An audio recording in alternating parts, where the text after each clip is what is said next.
تمام تعریفیں اللہ عز و جل کے لیے ہیں جس نے اس امت کو رواداری پر مبنی پاکیزہ شریعت سے نوازا ہے اور اسے عمدہ و حسین اخلاق کی رہنمائی کی ہے۔ میں ظاہری و باطنی نعمتوں پر اس کی تعریف کرتا ہوں اور میں گواہی دیتا ہوں کہ اللہ کے سوا کوئی معبود برحق نہیں، وہ تنہا ہے، اس کا کوئی شریک نہیں۔ ایسی گواہی جس کے ذریعے ہم دنیا و آخرت میں نجات کی امید کرتے ہیں، اور میں گواہی دیتا ہوں کہ ہمارے نبی و سردار محمد صلی اللہ علیہ وسلم اس کے بندے اور رسول ہیں جنہیں اعلیٰ اخلاق و اقدار کی تکمیل کے لیے مبعوث کیا گیا ہے۔ چنانچہ آپ کی ضیاءپاش کرنوں سے دلوں کی دنیا روشن ہو گئی۔ ان پر ہمارے رب اسی طرح درود و سلام نازل فرمائے جس طرح انہوں نے اپنی روشنی سے ہمیں ہدایت اور سلامتی کی راہ دکھائی، اور تمام آل و اصحاب پر بدلے اور حساب کے دن تک دائمی رحمت و سلامتی نازل فرماتا رہے۔ اما بعد مسلمانوں، ہر قدم پر اللہ سے ڈرتے رہو اور صبح و شام رب کی کما حق ہو عبادت کیا کرو۔ ارشاد باری تعالیٰ ہے، اے ایمان والو اللہ سے ڈرتے رہو جیسا اس سے ڈرنا چاہیے، اور نہ مرو مگر ایسے حال میں کہ تم مسلمان ہو۔ مسلمانوں، سب سے عظیم عطیہ حسن اخلاق ہے۔ بہترین اخلاق فقراء کی بے نیازی، مالداروں کی زینت اور خوش نصیبوں کا زیور ہے۔ جس کا اخلاق بہتر ہوتا ہے اس کے رزق میں فراوانی ہوتی ہے، اور جس کا اخلاق برا ہوتا ہے اس کی جدائی سے لوگ خوش ہوتے ہیں۔ کتنے کم تر انسان حسن اخلاق کی بدولت بلند ہو جاتے ہیں، اور کتنے بلند مقام پر فائز انسان اپنی بدخلقی کی وجہ سے لوگوں کی نگاہ میں حقیر بن جاتے ہیں۔ جن کے اخلاق بہتر ہوتے ہیں وہ خود راحت و سکون میں ہوتے ہیں، اور دوسروں کی راحت و سکون کا سامان بنتے ہیں، اور دل ان کی طرف کھینچے چلے آتے ہیں۔ ابو ذر رضی اللہ عنہ سے روایت ہے کہ مجھ سے رسول اللہ صلی اللہ علیہ وسلم نے ارشاد فرمایا، جہاں بھی رہو اللہ سے ڈرو، اور اگر تم سے برائی صادر ہو جائے تو نیکی کرو، وہ برائی کو مٹا دے گی، اور لوگوں کے ساتھ حسن سلوک سے پیش آؤ۔ آپ صلی اللہ علیہ وسلم کی صورت و سیرت دونوں حسین و جمیل تھی۔ اللہ نے آپ کو خوبصورت طبیعت و خصلت، اعلیٰ اوصاف و کمالات، پاکیزہ اخلاق و عادات اور بلند ترین خوبیوں سے نوازا تھا۔ آپ اللہ سے دعا کرتے تھے کہ وہ انہیں بہترین اخلاق کی توفیق دے اور برے اخلاق سے بچائے۔ عبداللہ ابن مسعود رضی اللہ عنہ سے روایت ہے کہ اللہ کے رسول صلی اللہ علیہ وسلم یہ دعا فرماتے، اے اللہ، جس طرح تو نے ہماری خلقت کو خوبصورت بنایا، ہمارے اخلاق کو بھی خوبصورت بنایا۔ اور علی بن ابی طالب رضی اللہ عنہ نے نبی صلی اللہ علیہ وسلم کے بارے میں فرمایا کہ جب آپ نماز کے لیے کھڑے ہوتے تو فرماتے کہ میں نے اپنے چہرے کو اس ذات کی طرف متوجہ کیا ہے جس نے آسمانوں اور زمین کو پیدا کیا۔ میں تمام ادیان سے کٹ کر سچے دین کا تابع دار اور مسلمان ہوں۔ میں ان لوگوں میں سے نہیں ہوں جو اللہ کے ساتھ دوسرے کو شریک ٹھہراتے ہیں۔ میری صلاۃ، میری قربانی، میرا جینا اور مرنا سب اللہ ہی کے لیے ہے جو سارے جہاں کا رب ہے، اس کا کوئی شریک نہیں، مجھے اسی کا حکم دیا گیا ہے، اور میں سب سے پہلا تابع دار ہوں۔ اے اللہ، تو بادشاہ ہے، تیرے سوا میرا کوئی اور معبود نہیں، تو میرا رب ہے اور میں تیرا بندہ ہوں۔ میں نے اپنے نفس پر ظلم کیا، مجھے اپنی کوتاہیوں اور غلطیوں کا اعتراف ہے۔ تو میرے گناہوں کی مغفرت فرما، تیرے سوا گناہوں کی مغفرت کرنے والا کوئی نہیں۔ مجھے حسن اخلاق کی ہدایت فرما، اخلاق حسنہ کی جانب صرف تو ہی رہنمائی کرنے والا ہے۔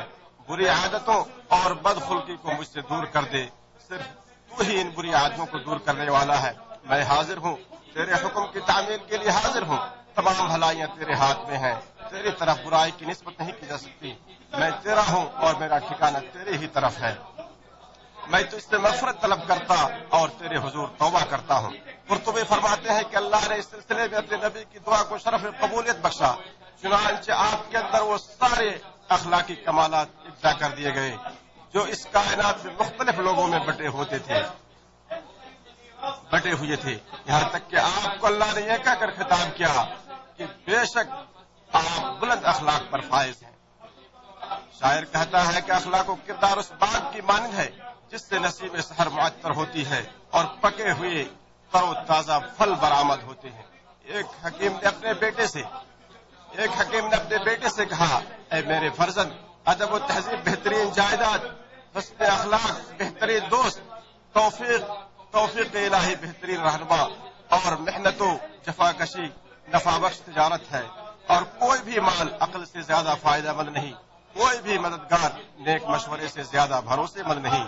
اور خود پسندی سے زیادہ خوف رکھ کوئی خلوت نہیں، اور جہالت سے بڑی کوئی محتاجگی نہیں، اور کم عقلی سے بڑی کوئی بیکار چیز نہیں۔ احنف نے کہا کہ کیا میں تمہیں ایسی خوبی کے بارے میں نہ بتلاؤں جس میں کسی بھی طرح کی کمی نہ ہو؟ نرم اور خوش اخلاق ہونا اور بری باتوں سے باز رہنا۔ اور کیا میں تمہیں سب سے بڑی بیماری سے خبردار نہ کروں؟ برے اخلاق کا ہونا اور بدزبانی کرنا۔ مسلمانوں، نیک اخلاق پختہ عقل کا نتیجہ ہے، جن کی گفتگو نرم ہوتی ہے اور صحبت و رفاقت عمدہ ہوتی ہے، ان کی محبت دلوں میں بیٹھ جاتی ہے۔ جابر رضی اللہ عنہ سے روایت ہے کہ نبی صلی اللہ علیہ وسلم نے ارشاد فرمایا، میرے نزدیک تم میں سب سے محبوب اور مقرب وہ شخص ہے جو سب سے بہترین اخلاق سے آراستہ ہو۔ مسلمانوں، حسن اخلاق کے معنی ہے حقوق ادا کرنا، احسان و بھلائی کرنا، فرما برداری کرنا، صلہ رحمی کرنا، دل کو صاف رکھنا، خندہ پیشانی سے ملنا، راست گوئی اور عدل انصاف سے متصف ہونا، عذر قبول کرنا، عفو درگزر کرنا، نرمی و آسانی برتنا، برے اخلاق سے دور رہنا اور مکارم اخلاق سے آراستہ ہونا، لوگوں کی باتوں کے ٹوہ میں نہ پڑنا، ان کے احوال و قوائف کے پیچھے نہ لگنا، ان کے معاملات کو نہ ٹٹولنا، ان کے اقوال و افعال بیان کرتے نہ پھرنا اور ان کے راز و بھید معلوم کرنے کے لیے تجسس نہ کرنا۔ اسی طرح سخت کلامی، بدخلقی، سنگ دلی، ترش روئی، جلد بازی، تشدد اور غیظ و غضب سے دور رہنا، نیز رشتے کاٹنے والوں سے رشتے جوڑنا، محروم کرنے والوں کو عطا کرنا، ظلم کرنے والوں کے ساتھ عفو درگزر کا معاملہ کرنا اور ان کی طرح بدخلقی سے جواب نہ دینا بھی حسن اخلاق ہے۔ ارشاد باری تعالیٰ ہے، اے نبی، درگزر کرنے کا رویہ اختیار کیجیے، معروف کاموں کا حکم دیجیے اور جاہلوں سے کنارہ کیجیے۔ جعفر رضی اللہ عنہ نے فرمایا، قرآن کریم میں کوئی بھی آیت اس آیت سے زیادہ مکارم اخلاق کو شامل نہیں ہے۔ علی رضی اللہ عنہ سے روایت ہے کہ حسن اخلاق ان 3 خصلتوں میں ظاہر ہوتا ہے: محرمات سے اجتناب کرنا، حلال رزق تلاش کرنا اور اہل و عیال پر خرچ کرنے میں وسعت سے کام لینا۔ امام احمد سے حسن اخلاق کے بارے میں سوال کیا گیا تو آپ نے فرمایا، غضبناک نہ ہوں اور نہ ہی حدت و تیزی دکھائیں۔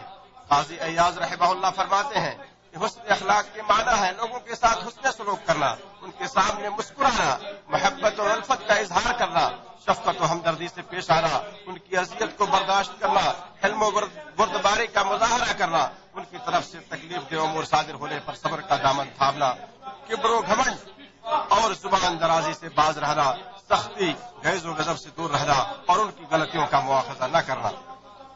اعلیٰ و عمدہ اخلاق کا حامل انسان نہ کسی کمینے انسان سے الجھتا ہے، نہ کسی بیوقوف سے جدال کرتا ہے، نہ کسی جھگڑالو انسان سے بحث کرتا اور نہ ہی اپنے ساتھیوں کو زیادہ سرزنش و ملامت کرتا ہے۔ بیمار پڑنے پر اگر کسی نے عیادت نہیں کی، سفارش کرنے پر اگر اسے ٹھکرا دیا گیا، مجلس میں آگے اگر نہیں پڑھایا گیا، وہ بولا مگر اس کی بات نہیں سنی گئی، اس سے وہ نہ چراغ پا ہوتا ہے، نہ تیش میں آتا ہے، نہ غیظ و غضب کا اظہار کرتا ہے، نہ اپنے بھائیوں کے لیے اپنا اخلاق بدلتا ہے اور نہ وہ عام لوگوں اور ہم نشینوں کے سامنے اس بات کا اظہار کرتا ہے کہ فلاں نے بے رخی برتی، فلاں نے ان کی شایع نشان عزت نہیں کی، فلاں نے ظلم کیا، بلکہ ان سب کے بدلے وہ ایسا شیریں اور بلند و اعلیٰ اخلاق و کردار کا مظاہرہ کرتا ہے جس میں حکمت و بصیرت، رحمت و شفقت، تسامح اور عفو و درگزر عیاں ہوتا ہے۔ رسول اللہ صلی اللہ علیہ وسلم معاف و درگزر کر دیا کرتے تھے، لوگوں کی سخت روی و بدسلوکی اور ان کی لرزش و خطا پر صبر کرتے تھے، جیسا کہ انس رضی اللہ سے مروی ہے کہ میں رسول اللہ صلی اللہ علیہ وسلم کے ساتھ چل رہا تھا، آپ صلی اللہ علیہ وسلم کے جسم پر موٹے کنارے والی نجرانی چادر تھی، اتنے میں ایک دیہاتی پیچھے سے آیا اور اس نے آپ صلی اللہ علیہ وسلم کی چادر کھینچی۔ انس رضی اللہ عنہ کہتے ہیں کہ میں نے آپ صلی اللہ علیہ وسلم کے شانے کو دیکھا، اس شخص کے زور سے کھینچنے کی وجہ سے اس پر چادر کے کناروں سے نشان پڑ گئے تھے۔ اس نے کہا کہ محمد، اللہ کا مال جو تیرے پاس ہے اس میں سے مجھے دینے کا حکم کرو۔ اس پر آپ صلی اللہ علیہ وسلم نے اس کی طرف دیکھا اور مسکرا دیے، پھر آپ صلی اللہ علیہ وسلم نے اسے کچھ مال دینے کا حکم دیا۔ ایسے اخلاق و سلام جو ہر عیب و عار اور غلطی و کوتاہی سے مبرہ و پاک ہو۔ عبداللہ ابن عمر رضی اللہ عنہما سے روایت ہے کہ آپ صلی اللہ علیہ وسلم نہ بد زبان تھے، نہ گندی باتوں اور کاموں میں پڑتے تھے. آپ صلی اللہ علیہ وسلم فرماتے تھے کہ تم میں سب سے بہتر وہ ہے جس کا اخلاق اچھا ہے. اور نواس بن سمعان رضی اللہ عنہ سے روایت ہے کہ میں نے اللہ کے رسول صلی اللہ علیہ وسلم سے نیکی و گناہ کے بارے میں سوال کیا تو آپ صلی اللہ علیہ وسلم نے فرمایا نیکی حسن اخلاق کا نام ہے اور گناہ وہ ہے جو تمہارے دل میں کھٹکے اور تمہیں یہ پسند نہ ہو کہ لوگوں کو اس کی خبر ہو. مسلمانوں، مومن اپنے اچھے اخلاق، اعلیٰ طبیعت، حسن معاشرت اور ایذا رسانی سے دور رہ کر اعلیٰ و عرفہ مقام و مرتبے اور بلند درجات تک رسائی حاصل کر لیتا ہے. جیسا کہ سیدہ عائشہ رضی اللہ عنہا سے مروی ہے کہ میں نے رسول اللہ صلی اللہ علیہ وسلم کے فرماتے سنا کہ مومن اپنے حسن اخلاق کی وجہ سے روزے دار اور تہجد گزار کا درجہ پا لیتا ہے. ابو امامہ باہلی رضی اللہ عنہ سے مروی ہے کہ رسول اللہ صلی اللہ علیہ وسلم نے ارشاد فرمایا میں اس شخص کے لیے جنت کے اطراف میں گھر دیے جانے کی ضمانت لیتا ہوں جو حق پر ہوتے ہوئے بھی جھگڑا چھوڑ دے، اور اس شخص کے لیے جنت کے درمیان میں گھر کا ضامن ہو جو مذاق میں بھی جھوٹ بولنا چھوڑ دے، اور اس شخص کے لیے جنت کے بالائی حصے میں گھر کی ضمانت دیتا ہوں جو اچھے اخلاق کا مالک بن جائے. ابو دردہ رضی اللہ عنہ سے روایت ہے کہ نبی صلی اللہ علیہ وسلم نے ارشاد فرمایا قیامت کے دن مومن کے بندے کے میزان میں خوش اخلاقی سے زیادہ بھاری کوئی چیز نہ ہوگی، اور یقیناً اللہ تعالیٰ بے حیا اور فحشگو سے سخت نفرت کرتا ہے. ابو ہریرہ رضی اللہ عنہ سے روایت ہے کہ رسول اللہ صلی اللہ علیہ وسلم سے اس چیز کے بارے میں سوال کیا گیا جو سب سے زیادہ لوگوں کو جنت میں داخل کرے گی تو آپ صلی اللہ علیہ وسلم نے فرمایا کہ اللہ کا ڈر اور اچھے اخلاق. پھر آپ صلی اللہ علیہ وسلم سے اس چیز کے بارے میں سوال کیا گیا جو لوگوں کو سب سے زیادہ جہنم میں داخل کرے گی تو آپ صلی اللہ علیہ وسلم نے فرمایا منہ اور شرمگاہ. اللہ تعالیٰ مجھے اور آپ سب کو اچھے اخلاق اور کشادہ رزق والے لوگوں میں شامل فرمائے. جو میں نے بیان کیا وہ آپ لوگوں نے سماعت کیا. میں اللہ تعالیٰ سے استغفار کرتا ہوں، آپ سب بھی اسی سے استغفار کریں.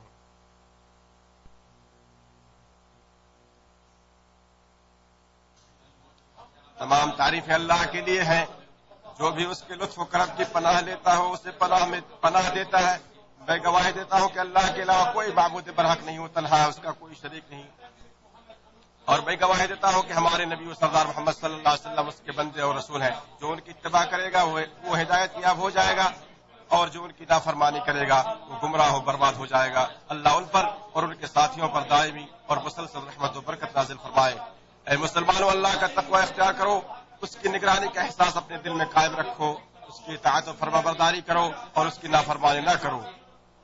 اے لوگوں جو ایمان لائے ہو، اللہ سے ڈرو اور سچے لوگوں کے ساتھ ہو جاؤ. مسلمانوں، بد اخلاقی، بد تہذیبی، بد خوئی محرومی و ناکامی کی علامت و نشانی ہے.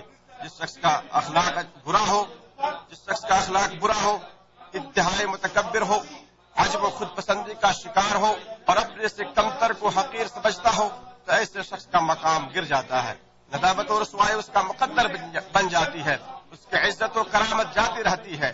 بد اخلاق، بد مزاج، بد شرست اور خشک و سخت مزاج انسان جو لوگوں کے ساتھ بدخلقی و تکبر سے پیش آتا ہے، انہیں حقارت سے دیکھتا ہے، ان کے سامنے اترا کر چلتا ہے، نہ ان کے سامنے مسکراتا ہے، نہ ان کے ساتھ اچھے اخلاق کا مظاہرہ کرتا ہے اور نہ کسی کے مقام مرتبے کا خیال کرتا ہے، ایسا آدمی اللہ سے دور ہو جاتا ہے اور لوگوں میں بھی مبغوض بن جاتا ہے.